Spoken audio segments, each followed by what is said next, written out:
Hey. Time for another Out of This World story from rSpace. Wife secretly met up with the affair partner during reconciliation at the exact same time I was talking to a lawyer. I'm going to leave out of a lot of background information, but basically, soon-to-be ex-wife had an affair that has lasted almost 4 years now. I've caught her multiple times, stressed how important no contact was, and we even separated and moved to opposite ends of the country for over a year. We recently reunited, and within a few months back together, I found Instagram messages from the affair partner. I turned this into a huge argument, but she swore it was just him trying to contact her, and she deletes his messages right after they send. We end up going to marriage counseling together, and thought things were going really well. We've been on several dates the last few months, and I was convinced that everything in the past could be left there, and we could move forward. Last week, I got suspicious again, and found an email chain where they both said they love and miss each other. She gave her affair partner her work schedule so he could come visit, and she said how she had a dream about them being together and having a normal life, but it seemed so far away. I immediately contacted a local attorney for a consultation during my lunch break. And when I got home, she was supposedly out at lunch with friends, but 20 minutes earlier, she sent an email to the affair partner just saying, "I'm here." When she got home, I called her out on this, but she said, "I just wanted to meet him to let him know that we can't see each other anymore." I've heard variations of this a million times, and even if it's true, I can't stand by and let this keep happening. I'm just floored at the absurdity of it all. We're waiting to sell our assets because I don't want to have to fight over them in court. She still thinks this is going to work, but I'm just waiting for my house to get sold, document everything, working on myself and trying to remain civil throughout this all. Mostly for the sake of our kids. I finally see a light at the end of the tunnel here. Our first reaction comes from Hawk3. Congrats! You passed some significant milestones here. Standing up for what you know is true, protecting your assets, and putting the kids first. The OP responds, I learned a lot from this group, to be honest. During the early stages of reconciliation, I deleted my previous posts and thought this place was too negative. Couldn't bear to read the truth, I guess.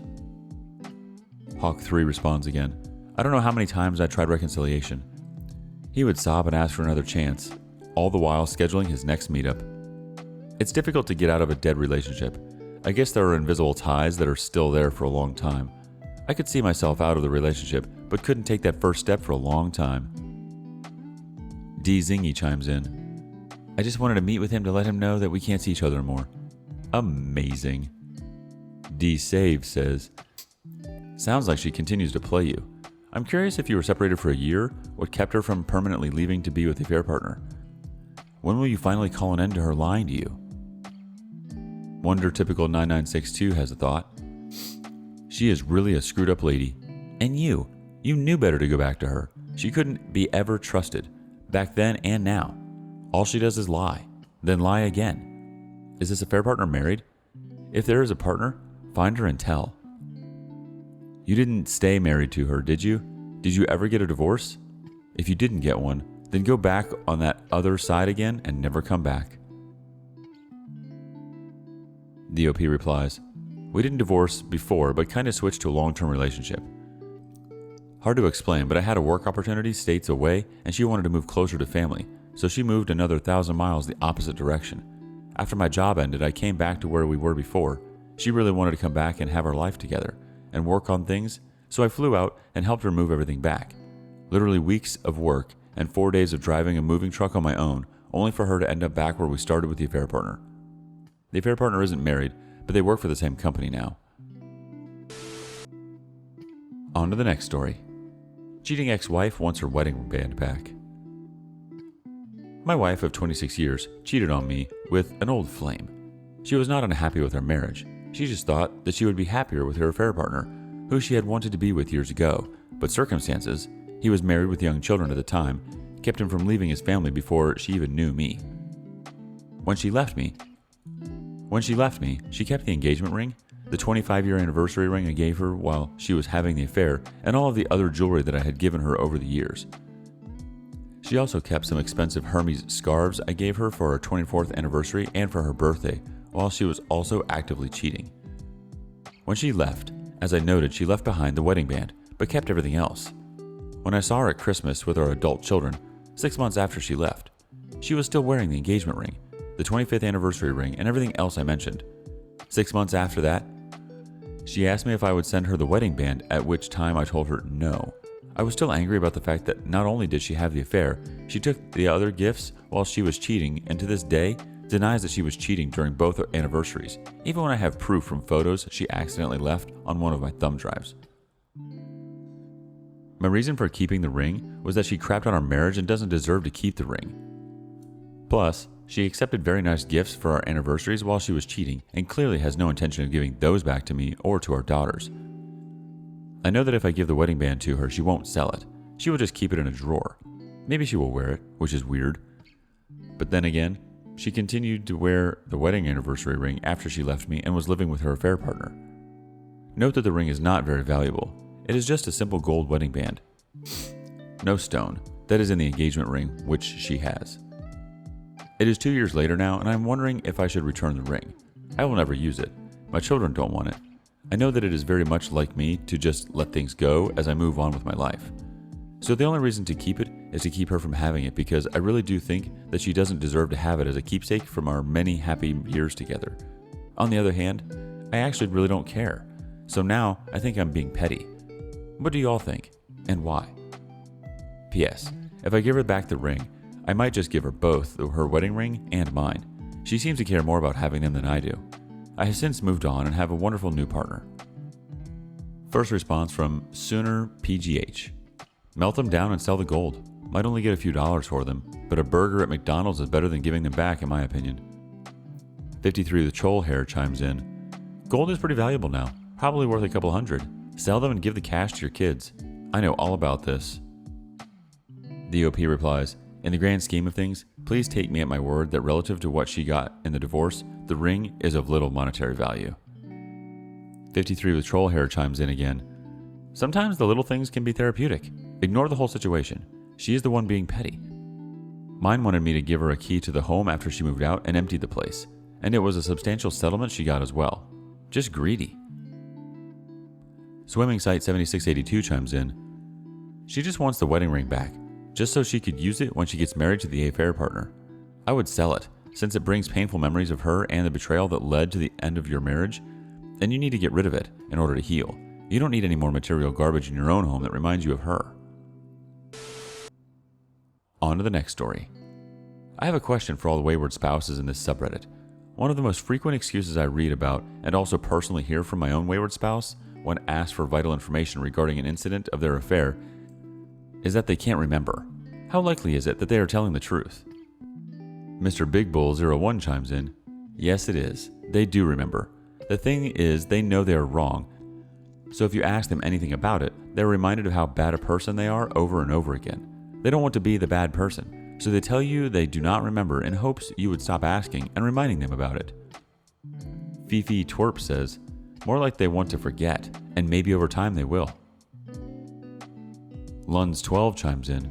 They want to forget, but their greatest accomplishment is making up so many excuses or stories that their mental gymnastics eventually become the truth in their mind, and they actually wholeheartedly believe it now. They aren't living a lie anymore in their mind. They truly have replaced their new narrative with what they actually did and can no longer be the bad person, and now you're the a-hole for accusing them of the thing they did. My ex was a masterclass at this, and I'd never encountered anyone with NPD before. DPM 38 chimes in. It's easy to forget than face the truth. Don't cheat. Just tell us you've had enough. It would be a lot more mature and easier for everyone. Kristen adds, they remember every detail in their personal quiet moments. Admirable Peace 9668 says, to any wayward spouse reading this, please tell the complete truth. The betrayed spouse already knows the worst, that it actually happened. Nothing will hurt more. As much as the details will hurt, they will help the healing, as your betrayed spouse will no longer imagine what they know. The details will not break you apart. I've been waiting 20 years for the details, but only have my mind movies. Instead of peace, I have sadness. Chrono Kiro has an extensive thought. First, a disclaimer. None of that which I am going to share is an attempt to excuse the lying and memory loss of an affair, but it does attempt to explain it. There is no excuse for cheating. Regardless of the fact that it won't change the outcome so far, we all want to know why Putin is invading Ukraine. Just so, we want explanations of why cheaters do what they do and say what they say. For context, I am a reconciling wayward 3 years from D-Day, 1 and 2 years out from D-Day 2. I am an extremely lucky person that my betrayed spouse chose to reconcile, and I work hard to earn that as much as I can, knowing that I never truly will. Concerning the topic, is the memory loss claimed by a wayward BS? My response, resulting from my own experience, so it may not fit all waywards, is that it is both absolute BS and very much true. The fear fog is real for most waywards. It certainly was for me. It was a very confusing place to be since it is difficult to tell what's up from down, left from right. When waywards first enter the affair fog, they do so with lies. And this is how lying, being integral to an affair, is going to create the memory loss or fuzziness cited by many waywards. The lies begin very small and begin with lying to themselves, myself, before even lying to their spouses. They are simple at first. It's okay to message with a affair partner this much. We're just friends. Affair partner is not flirting with me. They know I'm married, so it's not flirting. I'm not attracted to the affair partner. They just make me feel good. Then they escalate from there, and a wayward is quickly lost in the fog and creates at least two people within themselves by compartmentalizing. This is the way it worked for me. Lies such as, well, I'm not getting my needs met at home, so it's okay to get a hug from a affair partner. I'm feeling emotionally abused by my betrayed spouse, so it's okay to feel comfortable and safe with the affair partner. Notice how these lies are all inward at the moment? They quickly become outward lies when a wayward has to lie to others, namely their betrayed spouse, in order to protect this inward world they're creating. They further compartmentalize. Waywards tell themselves when thinking about the things they are doing with the affair partner, not necessarily overtly. Well, that's not me. That person is not me. I didn't do those things. Rationalizations soon follow. Aren't I deserving of this? Aren't I deserving of feeling good like this? Maybe this is how it has to be in order to get my needs met. That last lie, in reality, is a form of denial and cowardice for avoiding doing the work it takes to both ask for and get our needs met at home. Often, and this was the case for me, my needs were not being met because I wouldn't even acknowledge them to myself. So how could I tell my betrayed spouse about them? This created a paradox where I wouldn't get my needs met by my spouse because I didn't communicate those needs, and then I blamed my spouse for it, unjustifiably so, which led to building resentment and the foundation for the lies that began my affair. Work is what it takes in a real marriage to make it work, to get our needs met, and many waywards, myself included, shy away from that work. So having accepted the need for these two selves, time with the affair partner becomes a fantasy. It becomes unreal. There's an unreality to it.